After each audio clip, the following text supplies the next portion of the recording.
What is up, everybody? It is Jay here. Today I am going to be talking about how I knew that I was ready to transition, and just how my advice for how you can know that you are trans and you can know that you are ready to transition. A disclaimer: obviously, I'm talking about from my personal experience as to how I dealt with coming to terms with being trans and being certain about it, because that is a process that everybody has to go through at some point, because that's what being trans is like. You have to come out to yourself, learn to accept yourself, and then move on to the rest of the world.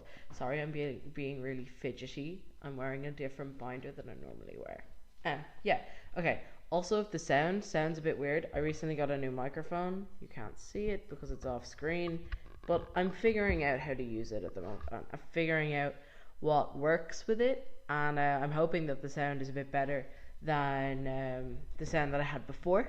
But we'll just roll with this for now. Okay, so first off, I'm going to talk about how I knew I was ready. Part of what I did to know that I was certain that I was trans and that I was ready to transition was I would look up stuff about top surgery and stuff like that, and going on testosterone and stuff. But obviously that wouldn't work for everyone. That works for me because I want top surgery and I want to go on testosterone. That wouldn't necessarily work if you were non-binary, if you didn't want those things. Like, it wouldn't necessarily be as clean cut for you if you were going to go about that way. What else did I do? I spent a lot of time thinking about how I see myself, and a lot of coming to terms with being trans and knowing that you're ready to transition is about being as certain as you can be in your own identity. Part of the issue is, though, that even if you become certain in your identity, you may feel like you're not sure what you want to do in your transition, and you may feel like you're not sure if you want to medically transition, because obviously there are people who don't. There are people who don't medically transition, or there are people who would do different parts of a medical transition. Like, they would get top surgery, or they would get bottom surgery, or they would get hormones, but they wouldn't get everything, and that's okay. For me, medical transition is top surgery, testosterone, and a hysterectomy. I don't want bottom surgery as I currently see it now, and that's just how I feel, and that's just how I came to terms with being trans. Obviously, as I said, if you don't want to medically transition, that won't necessarily work for everyone. If you aren't sure, if you're sure in your identity but you still aren't sure about medical transition, then I encourage you to think about what makes you want to medically transition in regards to that. Like, what, with the stuff that you want to do, or that you think you want to do, or that you're unsure if you want to do or not, what makes you want to do it? Because a lot of people get very stuck in this idea of, what if I do this and then I later decide that I'm a trans, or something along those lines, or that I do this and I later decide that I made a mistake and I don't want to do it. You can always go back, is something that people need to hear. You can always detransition. Everyone has a right to detransition. You can always go off hormones. You can always get breast implants if you've had top surgery. You can always... Okay, bottom surgery is probably the only thing where I can't say for certain as to whether you can go back on that. But I think if you've gotten to the bottom surgery stage, you're beyond me. I think that a lot of people don't realize that if it's what's right for you now, it doesn't have to be what's right for you 3 months from now, 6 months from now, a year from now.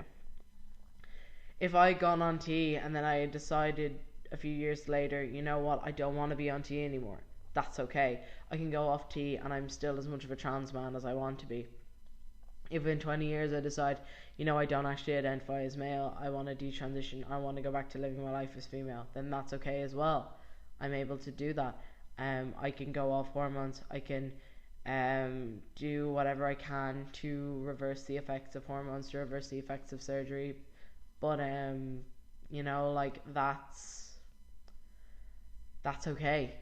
You can go and medically transition, and to the best of your ability go back on that decision, because the vast majority of changes that come with medical transition are very visual changes. They're cosmetic changes, and while they do a great deal to improve your mental health, to improve your quality of life, they are very visual things. For example, top surgery is a purely visual surgery. You know, it's just removing your breasts, in the same way that you can, Charlie, don't you dare start barking, in the same way that you can get breast implants and stuff like that to make your boobies look bigger, you know. um Obviously, a certain degree of anxiety and uncertainty when you are transitioning is to be expected, and is even encourageable, and I would support people in that regard, because it's scary stuff. I was anxious when I went for my first testosterone appointment.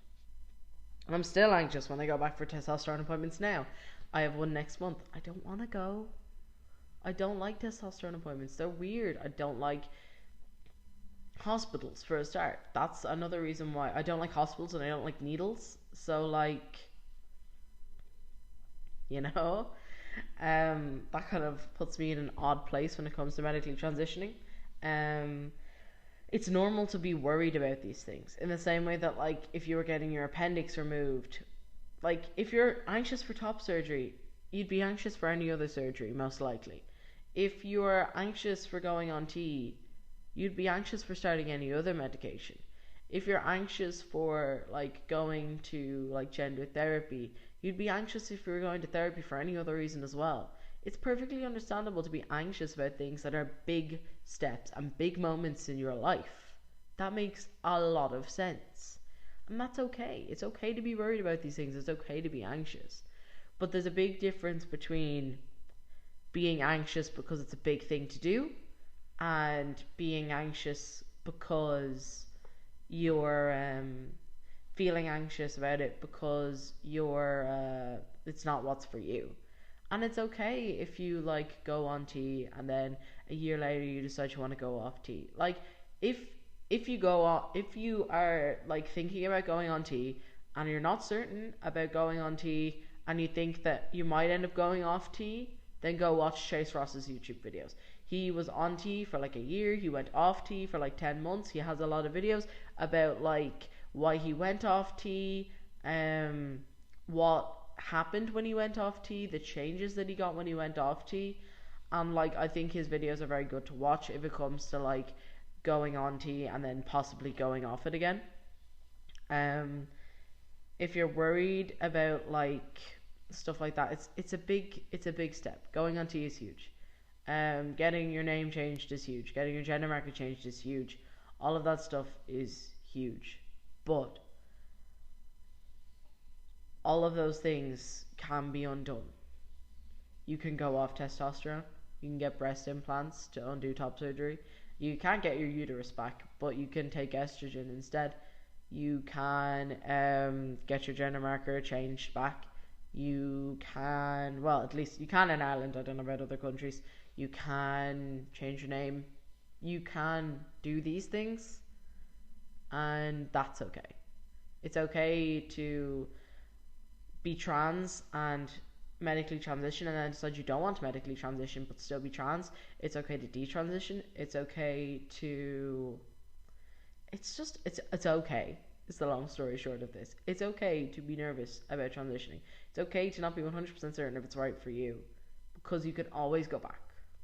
So yeah, thank you for watching. If you like this video, please click the like button down here. The subscribe button is over here, and the comment box is open for any video suggestions, any questions, anything you have to say.